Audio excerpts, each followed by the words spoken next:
Good morning. So glad you're here this morning with us today. We begin a brand new series called Connecting the Dots. It's a simple guide to healthy relationships, and that is just kind of tongue-in-cheek a little bit because if there were a simple guide to relationships, we wouldn't need a series like this, right? You would know how to do it. Well, relationships are complicated. I know. We have all kinds of different relationships, and we're going to talk a little bit about relationships today and throughout this whole series. Families, right? Husband, wife, maybe it's parents and kids, maybe it's siblings with each other, adult children with their even more adulter parents. There's all kinds of dynamics at work and at play with some of our relationships. Peer relationships, employer-employee relationships, your neighbors, randos on the internet, right? There's all kinds of relationships that we have, some closer than others, some we keep at an arm's distance. I get it. But we want to have health in all these relationships. They can be complicated and challenging, and understanding and implementing some of the things that we're learning within the complexities of our relationships definitely can be challenging. So in this series, we're going to explore some dynamics that will help us build stronger, healthier relationships, to help us cultivate these relationships. And we're going to learn some practical things, some important things that we can do to build even healthy, strong families, and as well as having our healthy relationships with those outside of our family. Now, here's what I know. I'm not going to pretend I believe that the healthiest relationships are founded with a biblical mindset. They're founded on Christ. Though I do know some really strong families, right? And we've seen them. There's some really strong families where maybe their foundation isn't Christianity, right? We've seen strong families. So it's capable of having some strength and some health in relationships in our families. But I am a big proponent of saying, hey, how can we have the most healthy, the strongest families out there? I believe it's when we actually put that onto the foundation of Jesus. So we embody and we implement what we just sang about, that Jesus is the center of it all. He's the center of our life, that everything that we are building our life upon is on the bedrock and the foundation of Jesus. So we're going to talk about that, but I do want to recognize that there are healthy things out there, and there are things that we can learn from. When I actually would say, hey, what are some components to healthy relationships? What would you say? What would you say? Go ahead, shout it out. Communication. All right, that's one. Trust. Forgiveness. Unconditional love. Absolutely. We're just reciting the bumper video from before, right? It's awesome. We kind of know some of these components to healthy relationships. These are all key to our healthy relationships. But with that being said, we're going to work on how do we develop that. Now, throughout this series, you may be a follower of Jesus, and this series is going to be so helpful for you. You may come here today and you may be curious about Christianity, and let me tell you what, this is going to be a great series for you too. So you may have been dragged here by somebody, you may be watching online, you're like, you know what, I'm kind of on the fence the other way.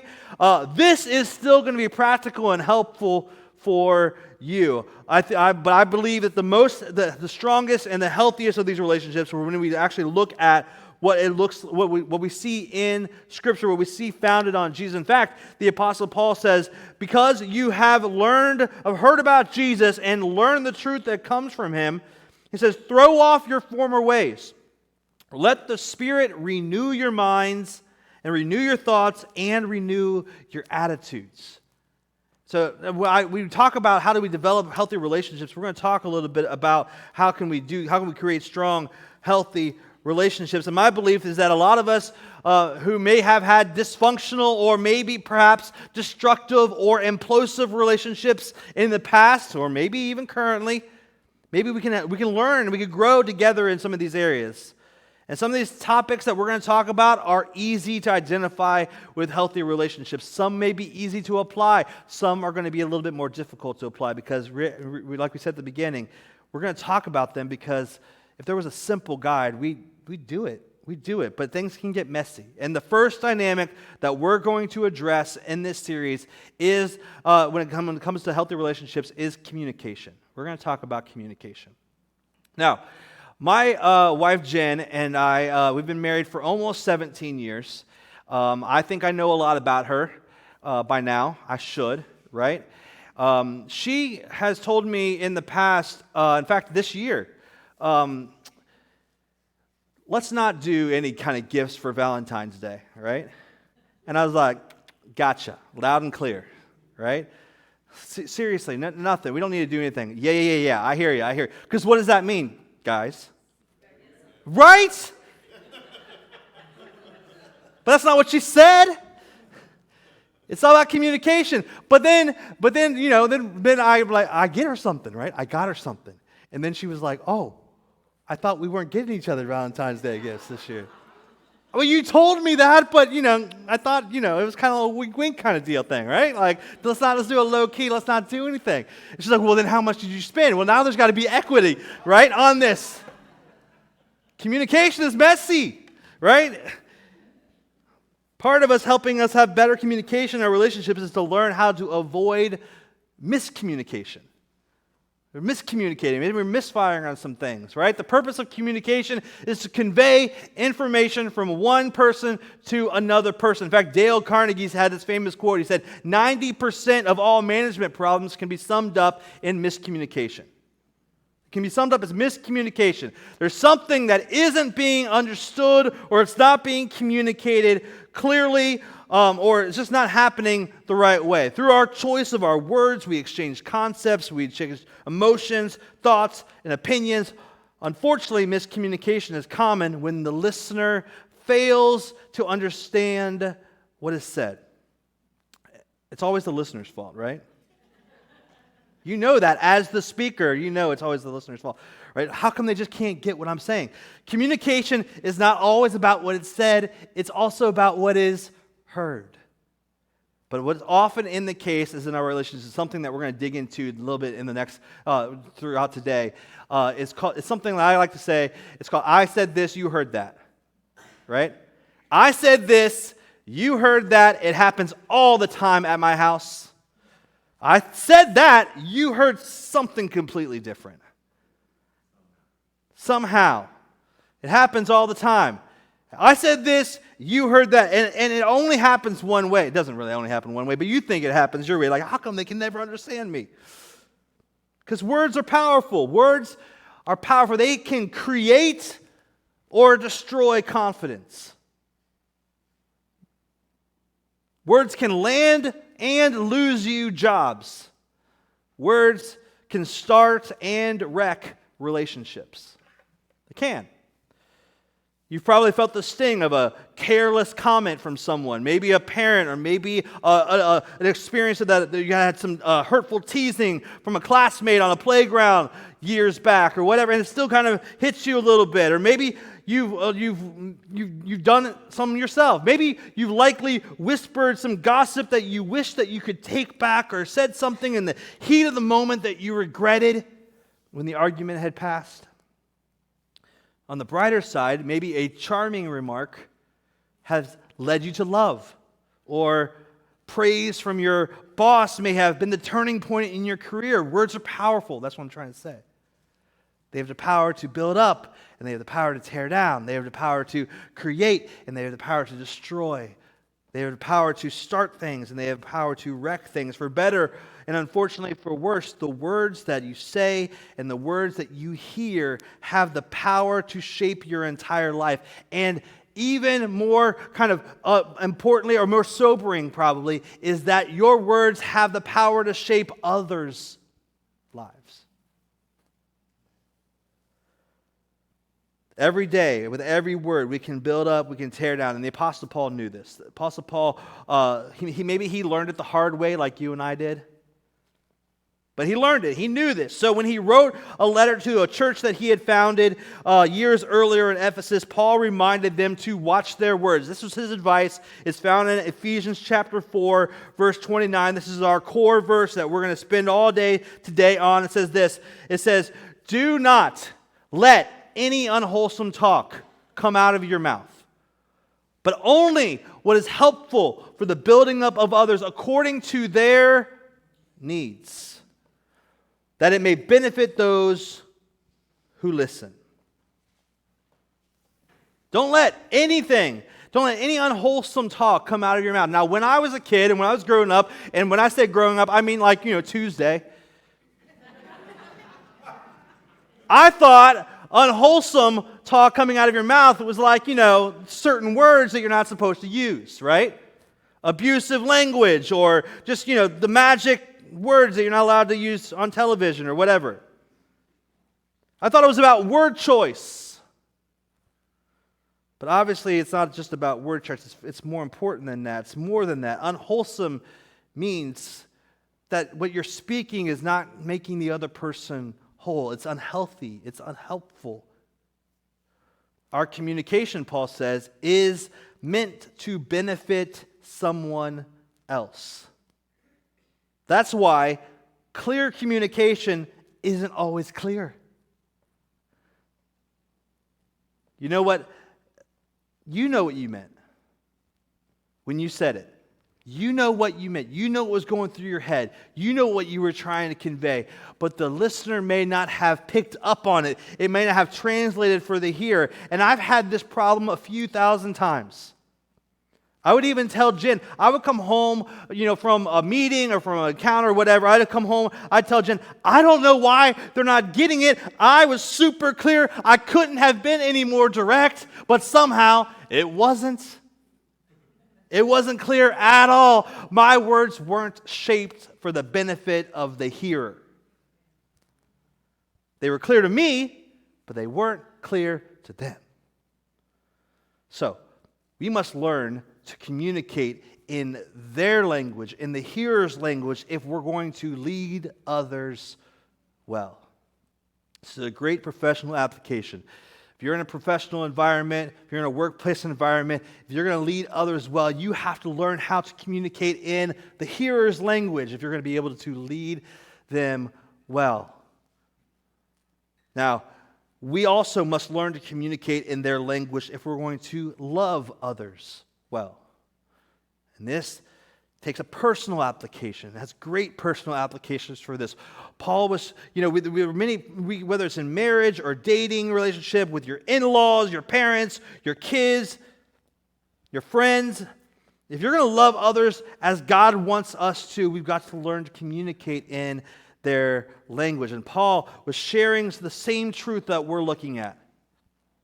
That words can help, words can hurt. His advice was, choose the helpful words. Don't let the unwholesome words come out of your mouth, but choose the helpful words. And of course, we would all agree. The problem is, we just keep messing it up. And wanting to help, not hurt, because I believe the intention is that we want to help. But wanting to help doesn't seem to be working. It doesn't seem to be enough. So that's why we need to get practical. How can we absolutely choose the helpful words for the benefit of those who listen? And that's what we're going to do today. It's going to be super nitty-gritty. It's going to be super practical, hopefully super helpful. And the first thing we need to know, or we're going to talk about, is the difference between two things: personality and temperament.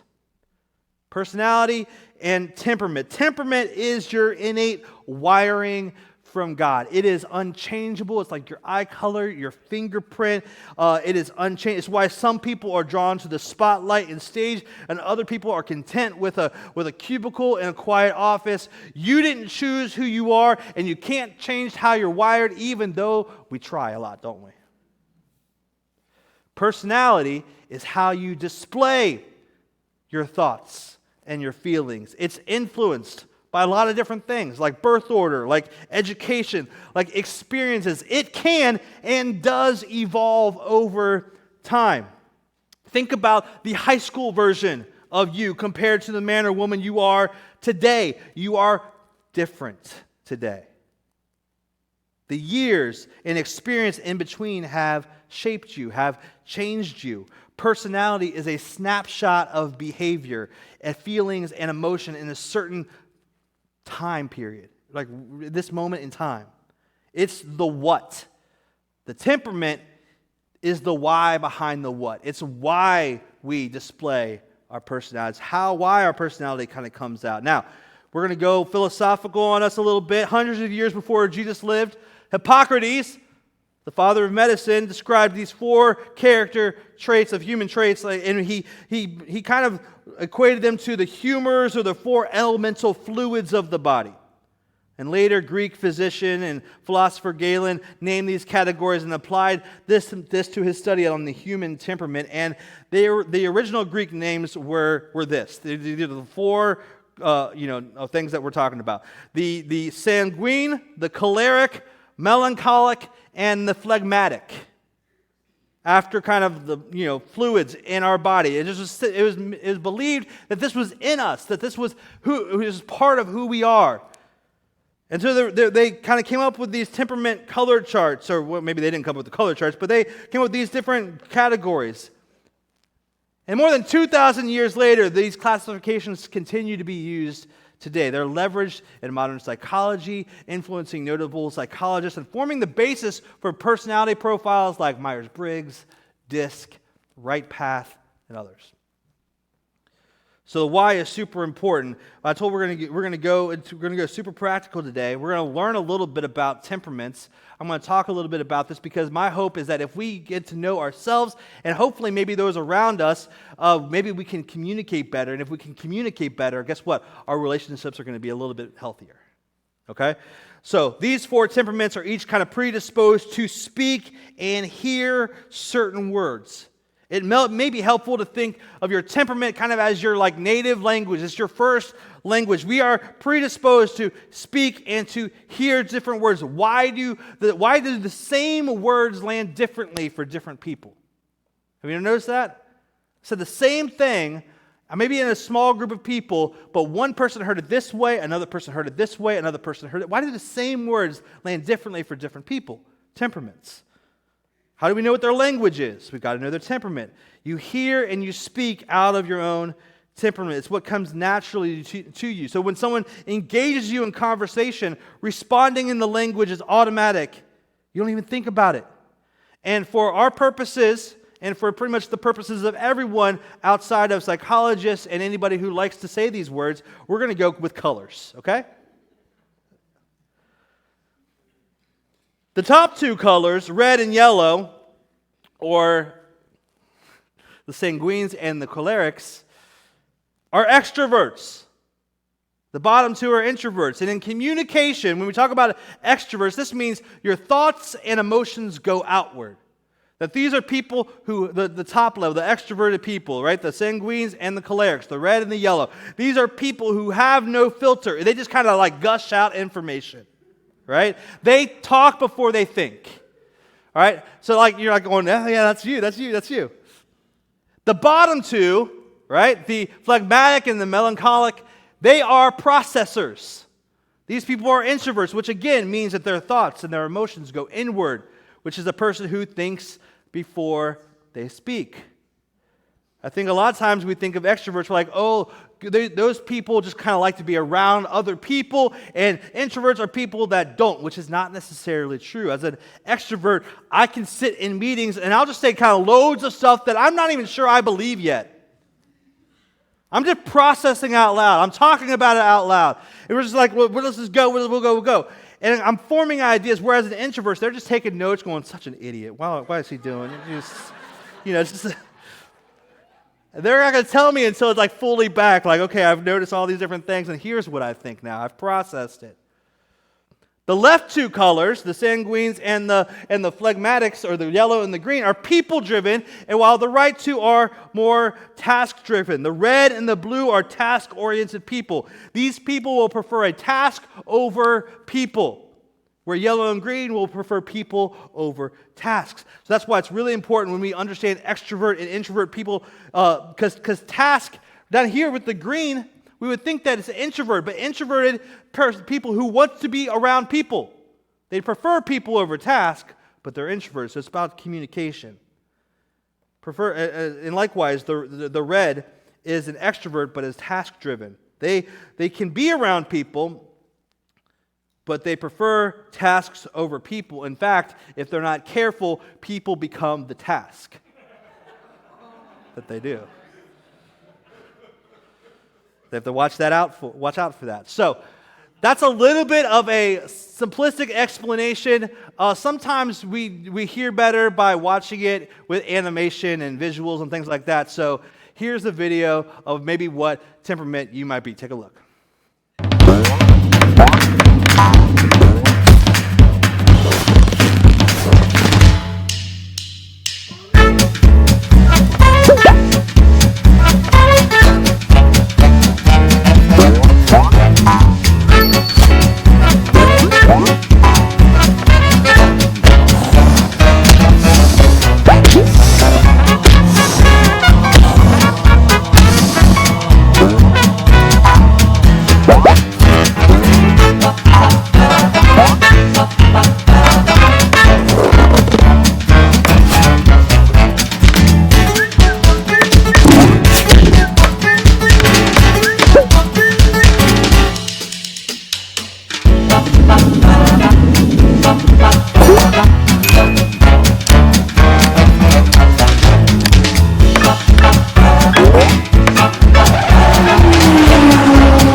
So, did you find yourself?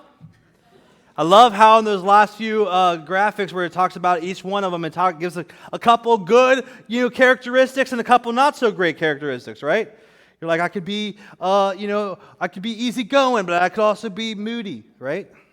But we're going to talk about what I want to leave us with today is keys to help you choose the words that you use based off of your temperament, based on how you are speaking to others. Because remember, this is all based out of Ephesians chapter 4, verse 29. Don't let any unwholesome talk come out of your mouth, but only what is helpful, only what is beneficial to the listener, only what those things that are encouraging and helpful to them. Okay?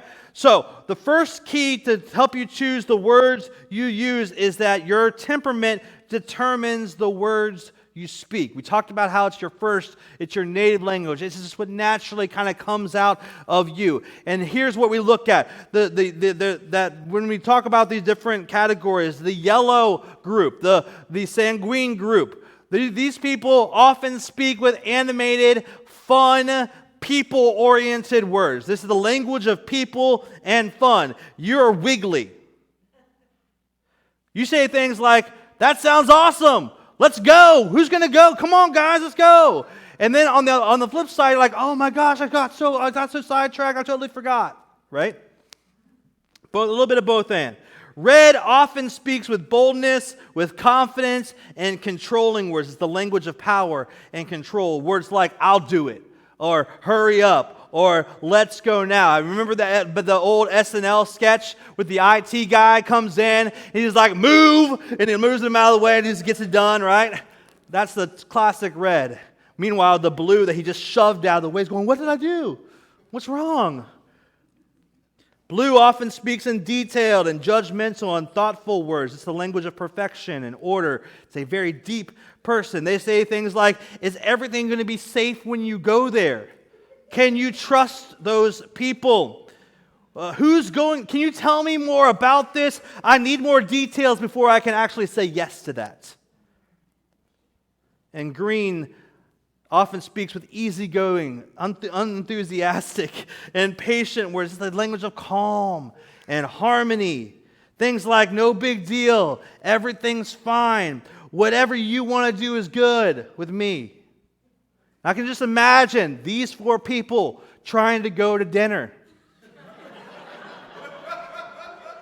It's unbelievable. I've been in this conversation.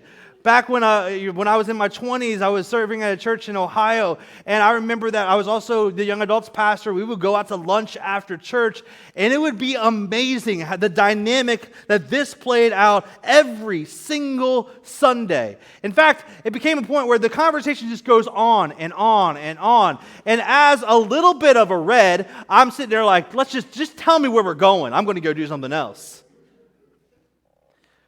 But like the green is like, wherever you want to go, I don't care. Like, this is good. We want to go. And then somebody makes a choice, and they're like, no, I just had that. And the red's like, make a decision already. And like, let's go here. We want to go here. Let's grab this person. And the red's going, how are we going to figure that out? And the blue's just kind of in a corner going, I'm going to go cook my HelloFresh.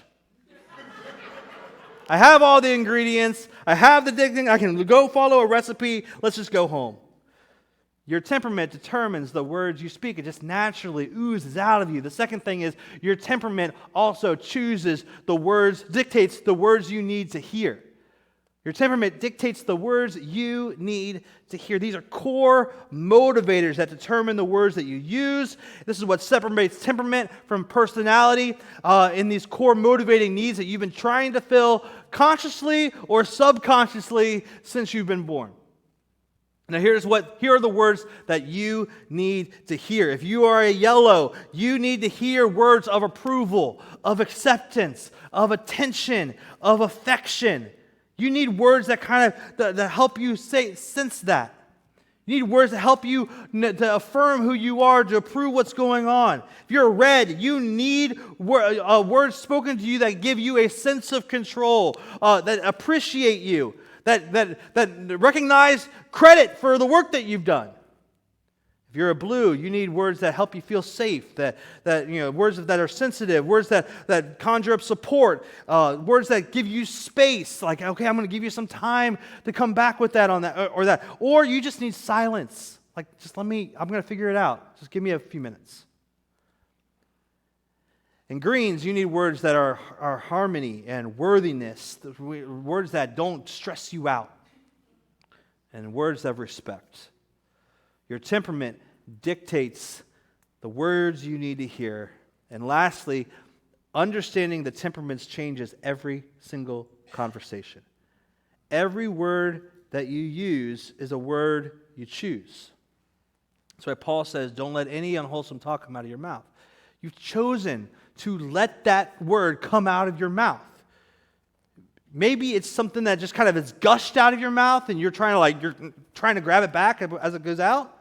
But it is a word that you chose to speak. Every word that you use is a word that you choose. And here is probably the kicker. Never use your temperament as an excuse or as a weapon.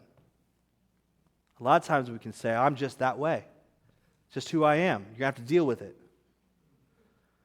Never use your temperament as an excuse or as a weapon. The reason we're talking about this is because we're talking about communication. If we can learn ourselves better, and if we can learn who we're talking to in our relationships, we can build healthier relationships. We can have better communications. But it can't happen if you are using who you are as a weapon or as an excuse. Your words that you give life to are a choice. And so, maybe a helpful tip would be, maybe you need to initiate a pause. Blues, you're okay.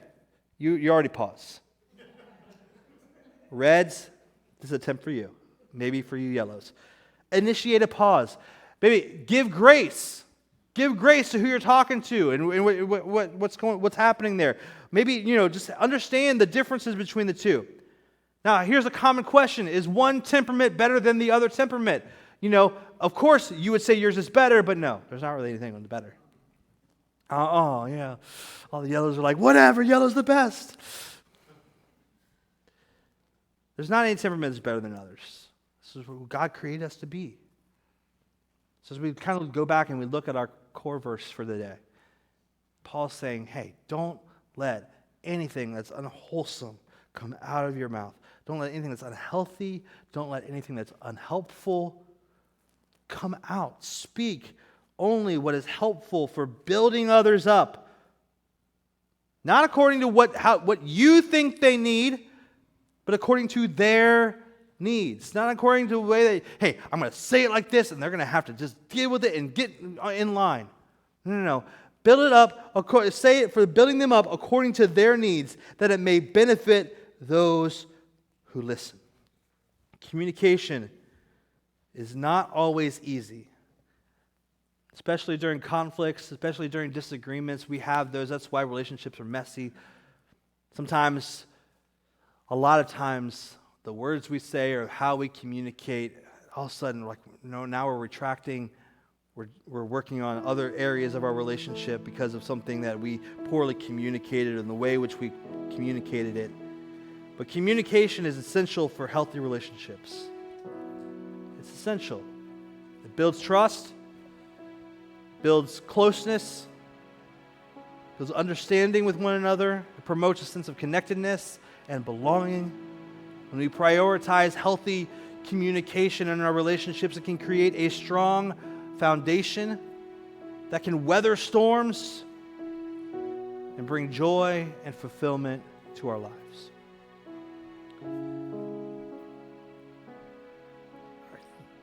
If we're going to communicate well and we're going to have healthy relationships, we need to be able to speak the language of the hearer so that we can lead them well, if that's the case, but also so that we can love them well.